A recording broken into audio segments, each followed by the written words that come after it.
You are admired, dear visitor, one of the most beautiful examples of civil architecture in La Rioja. Brighten your eyes with this splendid facade that, although unfinished, shows us the economic strength of Fuenmayor from the 18th century and breathes in the aroma of history, nobility and pride that overflow its ashlars. And among these aromas we will mix that of cinnamon, since this street, currently the Palace, was originally called La Canela Street because there were orchards in which this aromatic plant was grown, a name that was recovered for another street in a new urbanization.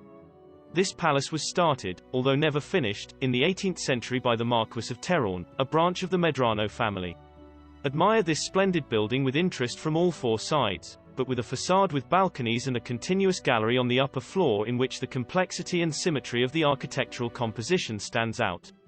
Later acquired by D. Francisco Antonio de Tobia y Ubargo, a rich cattle rancher, belonging to the honored Council of the Mesta, a mountain range from Mansilla that goes down to Fuenmayor and takes over a large wine-growing estate.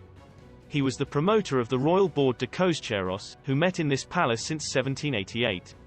The king took it under his protection that same year and its statutes were approved by the Council of Castile in 1792. It included the 52 towns of the Rioja Castellana included in the townships of Logrono to La Calzada with Miranda de Ebro and those of the Intendencia de Soria, and that can be considered the germ of the current Rioja denomination of origin. The purpose of this society was to facilitate the extraction of wine, hence its motto, "You will prosper by extracting," and for this, measures will be taken to improve its production, although without losing sight of the rest of agricultural production. Its first objective will be the construction of a road that allows the passage of the great galleys, carts drawn by mules capable of transporting 6 or 8 bocois of 48 jugs of capacity each, and that they spent 2 weeks in the round trip to Santander for export from there by boat to the English market.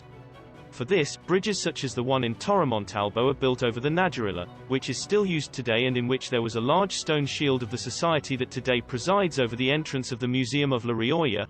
Roads such as the Old Roman Road, which today is the Old Way of Logrono, and asylums and hospitals are built. To finance these projects, the royal privilege of collecting taxes for the use of the road and the unification of weights and measures to facilitate trade between the different regions is obtained. The Royal Board, as it was popularly known, managed with its effort to open the doors for the commercialization and export of Rioja wine, laying the foundations of what is now the current denomination of origin and being the first precedent of an attempt to organize political economic of what is now La Rioja.